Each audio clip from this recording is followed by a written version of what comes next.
জুলাইয়ের প্রথম সারির আন্দোলনকারী যারা আছে তাদের দিকে যদি আমরা তাকাই, তারা দেখবে যে তারা কিন্তু ছাত্রলীগে ছিল এবং তারা ছাত্রলীগের ব্যারিয়ার থেকে বের হয়ে কিন্তু এখানে এসেছে। একটা সংগঠন এত জান প্রাণ দিয়ে গড়ে তোলার পরে যখন তারা বের হয়ে আসছে, তার মানে নিশ্চয়ই সেখানে তাদের কিছু ঘাটতি ছিল বা তাদের কিছু কমিউনিকেশনের গ্যাপ ছিল, যে কারণে বোধহয় সেখান থেকে চলে আসতে হয়েছে। জাতীয় নাগরিক কমিটি বলেন বা এনসিপি বলেন, ওরা যখনই এসেছিল সবারই একটা কমন জায়গা ছিল যে এবার বোধহয় বাংলাদেশে নতুন কিছু আসবে। তো যারা আমাদের সাথে অ্যালাইন করে, যারা জুলাইকে ধারণ করে, তারা যদি আসে, এটা ওয়েলকাম। আমাদের নতুন রাজনৈতিক প্ল্যাটফর্মের নাম হচ্ছে Aap Bangladesh, united peoples of Bangladesh. এটা হচ্ছে আমাদের প্ল্যাটফর্মের নাম এবং আমাদের রাজনৈতিক এই প্ল্যাটফর্মের লক্ষ্য এবং উদ্দেশ্য যদি আমরা বলতে চাই, ইনিশিয়ালি আমাদের দুই স্টেপে আমরা কাজ করছি।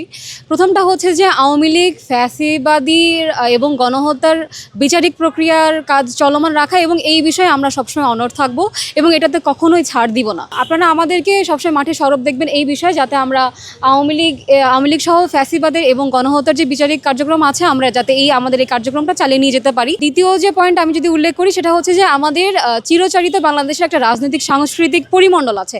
আমরা সেই চাইতো আপনার সাংস্কৃতিক পরিমণ্ডল থেকে বের হয়ে এসে একটা নতুন রাজনৈতিক সাংস্কৃতিক পরিমণ্ডল তৈরি করতে চাই। দেশ জুড়ে তোলপাড় ওয়ালটন ফ্রিজ কিনে আপনিও হয়ে যেতে পারেন মিলেনিয়ার। অন্যান্য রাজনৈতিক দলের চেয়ে যদি আমরা আমাদের দলের কথা বলি, যেহেতু আমাদের এখন এটা দল হিসেবে আত্মপ্রকাশ করে নাই, আমরা এখনও রাজনৈতিক প্ল্যাটফর্ম হিসেবে আছি। মানুষ যদি মাত্র মানুষ চায়, তাদের সেই আকাঙ্ক্ষা যদি থাকে, তাদের সেই স্পৃহা যদি থাকে এবং তারা যদি ফিল করে, এবং একই সাথে আমরা যদি ফিল করি এবং তারা যদি আমাদের সাথে সেই কানেক্টিভিটিটা বজায় রাখতে পারে, তখনই কেবলমাত্র আমরা রাজনৈতিক দল হিসেবে আত্মপ্রকাশ করব। জাতীয় নাগরিক কমিটি বলেন বা এনসিপি বলেন, ওরা যখনই এসেছিল সবারই একটা কমন জায়গা ছিল যে এবার বোধহয় বাংলাদেশে নতুন কিছু আসবে, বোধহয় আমরা আমাদেরকে কানেক্ট করতে পারবে এবং বোধহয় এত বছর যেটা আমরা পাই নাই, আমরা সুস্থভাবে কথা বলতে পারি নাই, আমাদের সুস্থ সামাজিক যে পরিসর ছিল আমরা সেটা থেকে বের হয়ে এসেছিলাম, আমরা আমাদের বিচারিক কার্যক্রমগুলো সুষ্ঠুভাবে হতো না, আমাদের ল অফ অর্ডার ভেঙে গিয়েছিল।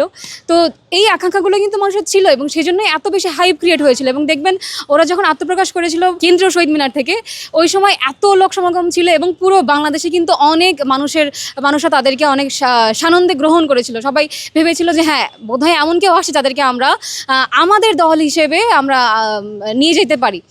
তো সেই জায়গায় ঠিক কতটা তারা সেই জায়গায় কাজ করতে পারছে, সে বা মানুষের বা জনগণের আকাঙ্ক্ষার জায়গায় ঠিক কতটুকু তারা কাজ করতে পারছে।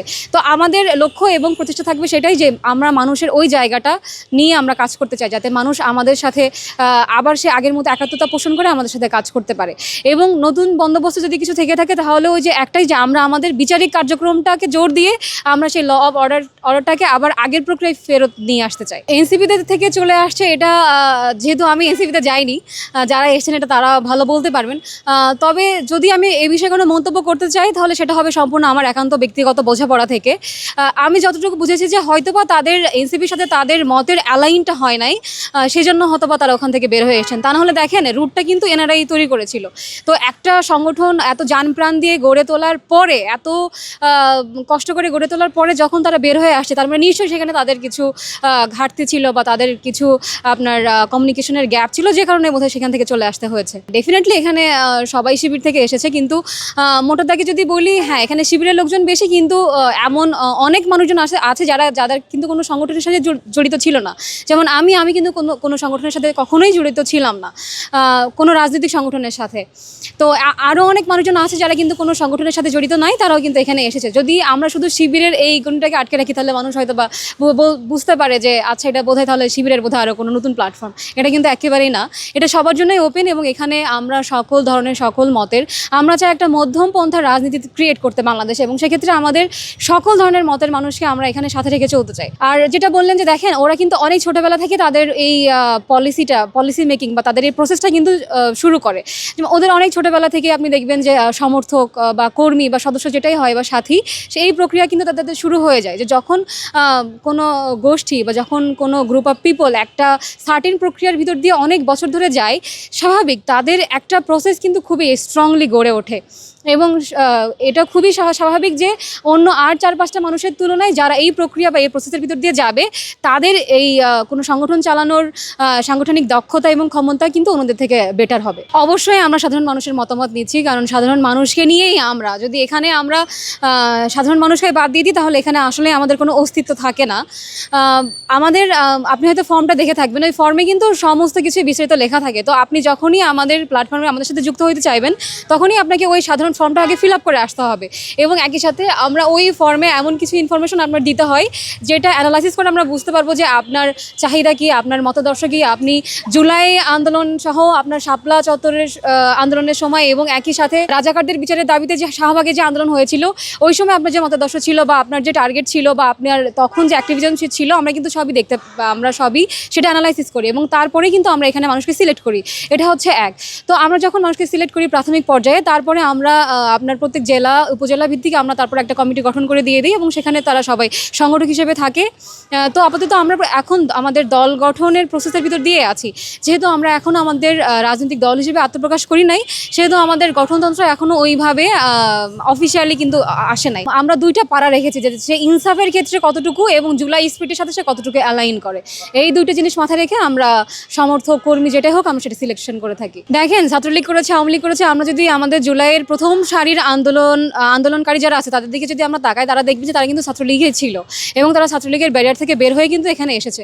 তো যারা আমাদের সাথে অ্যালাইন করে, যারা জুলাইকে ধারণ করে, তারা যদি আসে এটা ওয়েলকাম, কোনো সমস্যা নেই। কিন্তু এই স্পষ্ট কথা বলে দিতে চাই আজকে আপনাদের মাধ্যমে যে যারা ফ্যাসিবাদের দোসর, যারা বলে যে আমরা তো কোটার পক্ষে ছিলাম কিন্তু জুলাইয়ের আন্দোলনে আমাদের ছিল না, বা যারা এখনও আওয়ামী লীগের তরফ থেকে সফট কর্নারটা রাখে, বা যারা ফ্যাসিবাদীকে হচ্ছে আপনার এখনও স্বাভাবিকীকরণ করতে চায়, তাদের কোনো স্বাগতম নাই আমাদের প্ল্যাটফর্মে। তাদের জন্য আমাদের দরজা সবসময় বন্ধ থাকবে। শুধুমাত্র কেবল যদি মানুষ চাই তখনই আমরা রাজনৈতিক দল হিসেবে আত্মপ্রকাশ করবো, এর আগে নয়।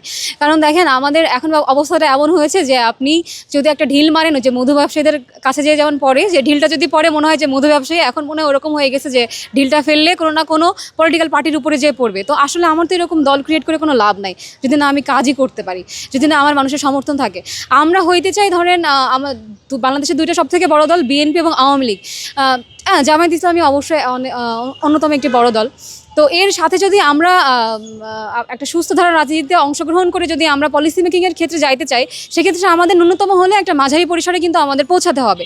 তো সেজন্য আমরা এখনও প্রস্তুত হইনি যে আমরা একটা মাঝারি দল হিসেবে আত্মপ্রকাশ করতে পারি।